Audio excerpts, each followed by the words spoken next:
नमस्कार मंडळी, जय शिवराय. कसे आहात सगळे? तर नेहमी तुमच्यासोबत काही ना काही वेगळं शेअर करण्याचा प्रयत्न करत असते. त्यापैकी आजही तुम्हाला एक गोष्ट सांगणार आहे, जी की मी बघितली दुबईच्या मार्केटमध्ये. तर तुम्हाला सगळ्यांना माहितीच आहे की आपण सगळे दिवाळी सण म्हटलं की आपल्या सगळ्यांचा खूप आनंदाचा तो क्षण. भारतातल्या प्रत्येक घराघरामध्ये हा सण खूप आनंदाने साजरा केला जातो आणि हा असा एकमेव सण आहे की त्यावेळेला प्रत्येक घरातली व्यक्ती एकत्र येऊन हा सण खूप आनंदाने उत्साहाने साजरा करतात. बऱ्याचदा असं होते की काही लोकांना जॉबसाठी काही कामानिमित्त परदेशात सुद्धा राहावं लागतं, घरच्यांपासून दूर राहावं लागतं. त्यावेळेला त्यांना दिवाळी साजरी करणं शक्य नसतं आपल्या फॅमिलीसोबत.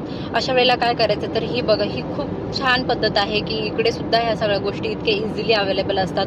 मला तर बघून खूप आनंद झाला की जे लोक दिवाळीसाठी आपल्या घरी जाऊ शकत नाही, त्यांना ते पॉसिबल नाही आहे, ते लोक सुद्धा इथे खूप सोप्या पद्धतीने हे सगळं खरेदी करून दिवाळी हा सण खूप आनंदाने साजरा करू शकतात. आणि हे बघा, इथे सगळ्या गोष्टी अवेलेबल होतं, म्हणजे मिठाईपासून सगळ्या, म्हणजे लाडू, करंजी, चिवडा काय असेल ते सगळं इथे अवेलेबल होतं. आणि हे आत्तापासूनच लोक इथे खरेदी सुरू करत होते. भरपूर लोकांची गर्दी होती इथे मॉलमध्ये. बघा, बेसन लाडू वगैरे सगळं होतं इथे.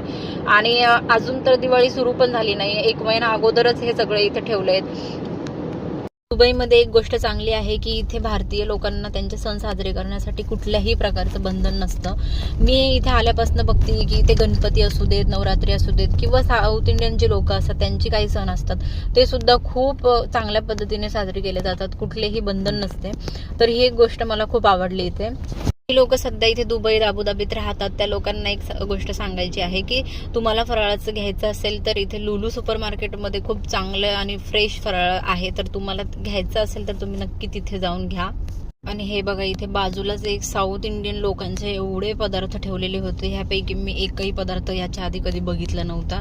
काय होतं माहिती नाही, पण दिसताना तर खूप छान दिसत होतं. सो असा होता आजचा व्लॉग. आणि आवडला असेल तर माझ्या व्हिडिओला लाईक करा, कमेंट करा आणि शेअर सुद्धा करा.